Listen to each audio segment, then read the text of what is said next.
जिंदगी के ताने बाने को फिर से जोड़ते हैं। आइए कहानी में कुछ अलग मोड़ मोड़ते हैं। एक साथ दिखाने वाले आईनों को तोड़ते हैं। आइए कहानी में कुछ नए मोड़ जोड़ते हैं। आइए कहानी में कुछ नए मोड़ जोड़ते हैं।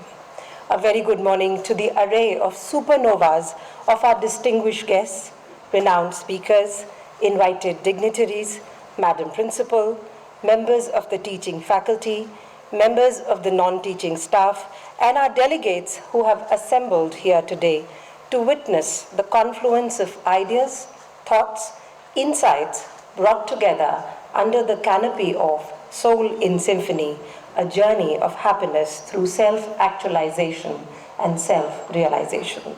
A 2-day multidisciplinary international conference that we shall witness, delve, and relish today and tomorrow.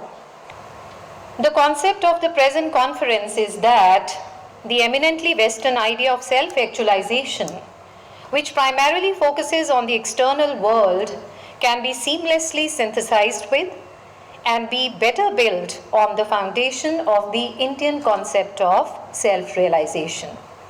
This confluence of the East and the West can result in better integrated individuals, especially in the scenario where material success is somehow viewed as antithetical to one's inner quest. कहा गया है कि कुछ लोग तुम्हें समझाएंगे, वो तुमको खौफ दिलाएंगे, जो है वो भी खो सकता है।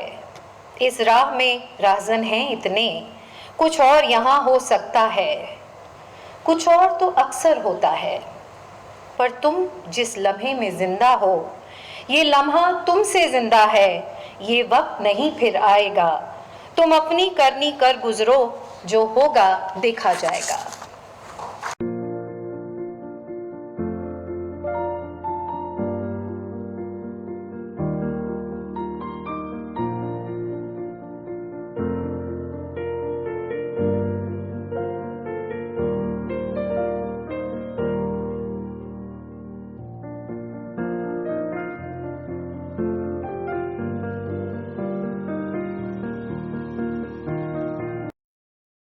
So during my own journey to self-actualization and to happiness, I discovered that the happiness,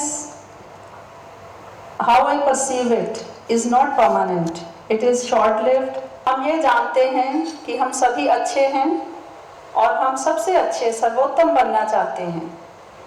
उसके लिए हम प्रयास भी करते हैं। But Freud says that not everyone is working for self-realization or self-actualization, and many people are hostile to each other according to him. Shri Krishna Bhagavad Gita में बताते हैं कि हमारे शरीर के अंदर आत्मा का निवास है और आत्मा जन्म और मृत्यु से परे है। जैसे शरीर में आत्मा बचपन से युवावस्था और युवावस्था से वृद्धावस्था में प्रवेश करती है, उसी प्रकार मृत्यु होने पर आत्मा एक शरीर से दूसरे शरीर में भी प्रवेश कर जाती है और आत्मा की ये यात्रा लगातार चलती रहती है तब तक जब तक वह परमात्मा से मिलने के लिए तैयार नहीं हो जाती। And we can find true happiness only through self actualisation and self realisation.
देववशिष्यते।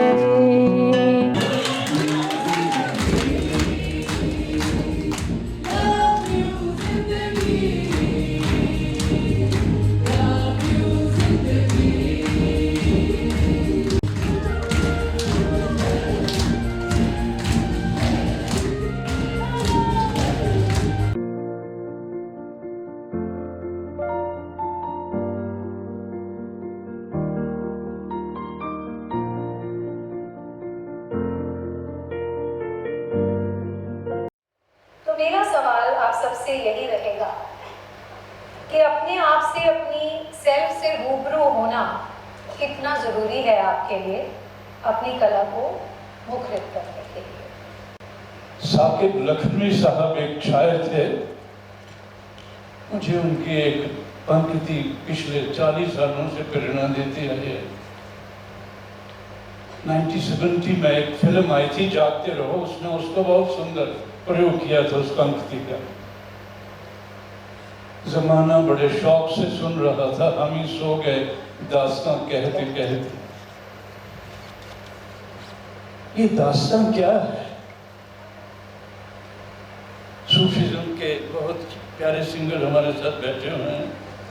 Sufism के जो गुरु थे अहमद यसेबी, उन्होंने दास्तां से ऐसे सुंदर शब्दों में डिफाइन किया कि जब मेरे भीतर कोई शून्य के बाद एहसास पैदा होता है तो उसका होता है, और वो मेरी दास्तां है।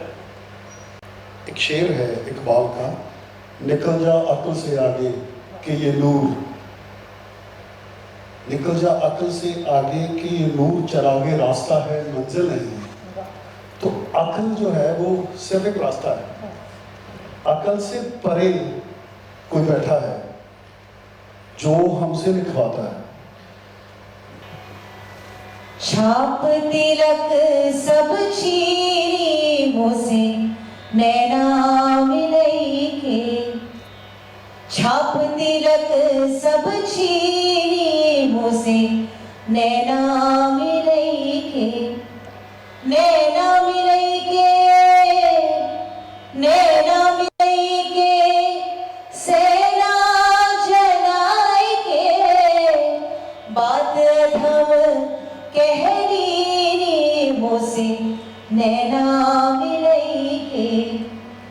आप ईश्वर ने जो रंग बनाया है, हम उससे जब मिल जाते हैं, अलग अलग कलर बनते हैं, अलग अलग रचनाएं बनती हैं, अलग अलग चीजें बनती हैं। तो ईश्वर के साथ जब जुड़ जाते हैं, जैसे उन्होंने कहा आमद होती है, तभी जाके बात बनती है। और ये आमद तभी मिलती है जब साथ seeking, seeking is most important.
तो मैं इस सारी गल ਨੂੰ ਇਸ ਤਰ੍ਹਾਂ ਦੇਖਦਾ,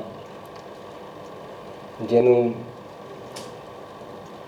ਹਿੰਦੀ ਵਾਲੇ ਆਤਮ ਬੋਧ ਕਹਿਣਗੇ, ਉਰਦੂ ਵਾਲੇ ਉਹਨੂੰ ਖੁਦ ਸ਼ਨਾਸੀ ਕਹਿਣਗੇ, ਪੰਜਾਬੀ ਵਾਲੇ ਆਪੇ ਦੀ ਪਛਾਣ ਕਹਿ ਦੇਣਗੇ, ਜਾਂ ਜੋ ਦੂਸਰਾ ਆਪਾਂ ਕਹਿੰਦੇ ਕਿ ਸਿਰਫ ਐਕਚੁਅਲਾਈਜੇਸ਼ਨ, ਉਹਨੂੰ ਕੋਈ ਆਤਮ ਸਾਕਾਰਤਾ ਵੀ ਕਹਿਤਾ, ਆਤਮ ਵਿਕਾਸ ਵੀ ਕਹਿ ਸਕਦੇ ਹਾਂ, ਜਾਂ ਖੁਸ਼ੀ, ਜਾਂ ਜੋ ਜਿਹਨੂੰ ਸਿੰਫਨੀ ਅਸੀਂ ਕਹਿੰਦੇ ਹਾਂ। तो ये सारे कुछ नू मैं तो सारा कुछ कविता के जरिए ही प्राप्त किया,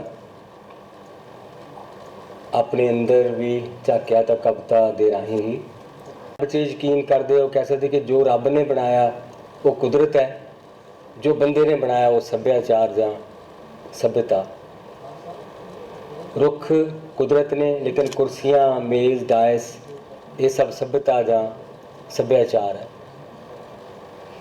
जहाँ बंदे ते आइए तो बंदा एक कुदरत ते सभ्याचार का मिश्रण है।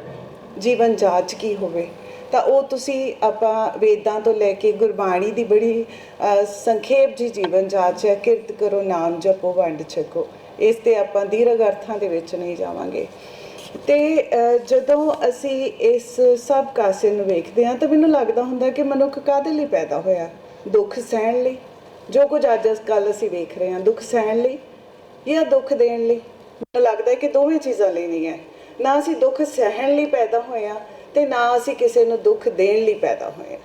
ਤਾਂ ਇਹਦੇ ਵਿੱਚ ਵਿਚਾਲੇ ਇਸ ਨੂੰ ਆਪਾਂ ਕਿਵੇਂ ਸਹੀ ਤਰ੍ਹਾਂ ਦੇ ਨਾਲ, ਕਿਵੇਂ ਸੁਰਾਤਮਕ ਤਰੀਕੇ ਦੇ ਨਾਲ ਜਿਉਂ ਸਕਦੇ ਹਾਂ? ਬੜਾ ਸੌਖਾ ਜਿਹਾ ਸ਼ਬਦ ਹੈਗਾ ਸੈਲਫ ਰਿਸਪੈਕਟ, ਸੈਲਫ ਐਸਟੀਮ, ਸਵੈ ਦੀ ਪਹਿਚਾਣ। ਕਿ ਸੌਖੇ ਸ਼ਬਦਾਂ 'ਚ ਕਿ ਮੈਂ ਆਪਣਾ ਮੁੱਲ ਕਿੰਨਾ ਪਾਉਂਦੀ ਹਾਂ। ਜੇ ਆਪਾਂ ਹਉਮੈ ਤੋਂ ਦੂਰ ਹੋ ਕੇ ਆਪਣੀ ਗੱਲ ਕਰਦੇ ਹਾਂ ਤੇ ਜੇਕਰ ਮੈਂ ਆਪਣਾ ਮੁੱਲ ਨਹੀਂ ਪਾਉਣਾ ਆਉਂਦਾ ਮੈਨੂੰ, ਤਾਂ ਕੋਈ ਵੀ ਮੇਰਾ ਮੁੱਲ ਨਹੀਂ ਪਾਊਗਾ।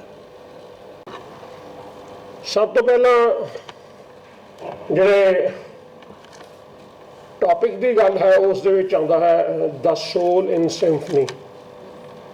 ਸਵਾਲ ਇਹ ਪੈਦਾ ਹੁੰਦਾ ਹੈ ਸੋਲ ਕੀ ਹੈ? ਕਿਸੇ ਨੇ ਸੋਲ ਨੂੰ ਮਨ ਕਿਹਾ ਹੈ, ਕਿਸੇ ਨੇ ਆਤਮਾ ਕਹਿ ਦਿੱਤਾ, ਕਿਸੇ ਨੇ ਵਿਚਾਰਾਤਮਕ ਸੋਚ ਨੂੰ ਹੀ ਸਿਰਫ ਸੋਲ ਕਹਿ ਦਿੱਤਾ। ਇਸ ਸੋਲ ਨੂੰ ਕਈਆਂ ਨੇ ਸਪਿਰਿਟ ਦਾ ਨਾਮ ਦਿੱਤਾ। Symphony with whom? Symphony means ਜੁਗਲਬੰਦੀ। ਇਹ ਜੁਗਲਬੰਦੀ ਕਿਹਦੇ ਨਾਲ? ਜਿਹਦੇ ਤੋਂ ਵਿਛੜਿਆ। ਹੁਣ ਇਹ ਕਿਵੇਂ ਮੰਨ ਲਈਏ ਕਿ ਪਰਮਾਤਮਾ ਤੋਂ ਵਿਛੜਿਆ? ਜੇ ਅਸੀਂ ਗੁਰਬਾਣੀ ਨੂੰ ਸੱਚ ਮੰਨ ਕੇ ਚੱਲਦੇ ਹਾਂ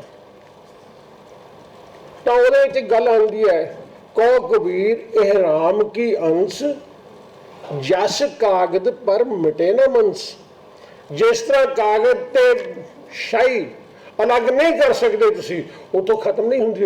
ਇੱਕ ਵਾਰ ਸ਼ਾਹੀ ਉੱਤੇ ਲੱਗ ਗਈ ਤਾਂ ਇਹ ਮਤਲਬ ਉਸ ਨੂੰ ਕਿਸੇ ਨਾ ਕਿਸੇ ਤਰੀਕੇ ਸਾਫ਼ ਕਰਨਾ ਪੋਸੀਬਲ ਤੁਹਾਡੇ ਲਈ ਨਹੀਂ ਹੈ।